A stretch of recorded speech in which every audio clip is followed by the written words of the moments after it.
नमस्कार, ये है एनालाइज नाउ और आज हम बात करेंगे बिहार विधानसभा चुनावों की, जहां मुख्य लड़ाई एनडीए और इंडिया गठबंधन के बीच है। एनडीए में बीजेपी, जेडीयू और लोजपा रामविलास जैसी पार्टियां हैं, जबकि बात इंडिया गठबंधन की करें तो इसमें आरजेडी, कांग्रेस और लेफ्ट जैसी पार्टियां हैं। एनडीए इस बार काफी कॉन्फिडेंट लग रहा है, लेकिन दिक्कतें काफी ज्यादा हैं, क्योंकि नीतीश कुमार मुख्यमंत्री की कुर्सी पर पिछले 20 साल से बैठे हुए हैं और ज्यादातर समय एनडीए के साथ बिताया है। नीतीश कुमार ने एनडीए का साथ 2013 में छोड़ा था, लेकिन महागठबंधन से नहीं बनी तो 2017 में वापस एनडीए में ही आ गए। 2020 का विधानसभा चुनाव नीतीश कुमार ने एनडीए के साथ लड़ा था और बीजेपी की वजह से नीतीश कुमार को एक बार फिर मुख्यमंत्री पद की कुर्सी मिली थी। हालांकि नीतीश कुमार ने एक बार फिर 2022 में पाला बदला था, जिसके चलते उन्हें पलटू राम कहा जाने लगा था। नीतीश कुमार को उम्मीद थी कि उन्हें 2024 के लोकसभा चुनाव में विपक्ष प्रधानमंत्री पद का उम्मीदवार बनाएगा, लेकिन जब ऐसा नहीं हुआ तो 2024 के लोकसभा चुनाव से पहले नीतीश फिर पलट गए। अब बीजेपी के सामने एक तरफ दिक्कत ये है कि उसे 20 साल की सत्ता विरोधी लहर को काटना है, तो दूसरी ओर नीतीश कुमार की पलटू राम वाली छवि को भी सुधारना है। 2020 के विधानसभा चुनाव में एनडीए की सरकार तो बन गई थी, लेकिन दिक्कत ये थी कि उसमें जेडीयू का कंट्रीब्यूशन बहुत कम था। जेडीयू की सीटें लगभग आधी हो गई थी। अगर बीजेपी का प्रदर्शन अच्छा ना होता तो बिहार में एनडीए की सरकार न बन पाती और आरजेडी की तरफ से मुख्यमंत्री की कुर्सी तेजस्वी यादव को मिलती। बीजेपी के लिए समस्या ये भी है कि पिछली बार झटका खाने के बावजूद नीतीश कुमार की पार्टी जेडीयू बराबरी की सीटें मांग रही है। जेडीयू तो ये तक चाहती है कि वो बीजेपी से एक सीट ज्यादा लड़े।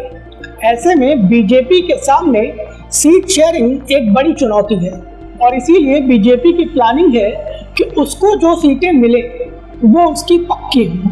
मतलब ये कि अगर बीजेपी 105 सीटों पर चुनाव लड़े तो कम से कम 90 सीटें जीत ही जाए और बीजेपी इसी मिशन पर काम कर रही है।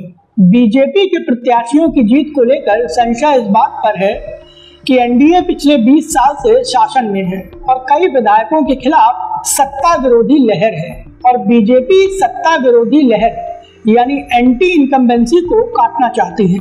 हालांकि बिहार में एनडीए के खिलाफ सत्ता विरोधी लहर को कम करने के लिए हाल ही में नीतीश कुमार की सरकार ने कई मुफ्त की योजनाएं शुरू की है और उम्मीद की जा रही है कि इससे एंटी इनकम्बेंसी में थोड़ा बैलेंस बनेगा। लेकिन फिर भी बीजेपी अपने स्तर पर कोई कोर कसर नहीं छोड़ना चाहती है और इसीलिए हाल ही में जब पटना में बीजेपी कोर ग्रुप की बैठक हुई थी तो सबसे ज्यादा मंथन टिकट बंटवारे पर हुआ था। बीजेपी की बैठक में इस बात पर चर्चा हुई थी कि क्या 2022 के गुजरात विधानसभा चुनाव की तरह ही बीजेपी में टिकट काटे जाएं। बता दें कि गुजरात में बीजेपी ने अपनी पूरी कैबिनेट बदल दी थी और लगभग 70% विधायकों के टिकट काटे थे और इसका बीजेपी को 2022 के विधानसभा चुनाव में फायदा मिला था।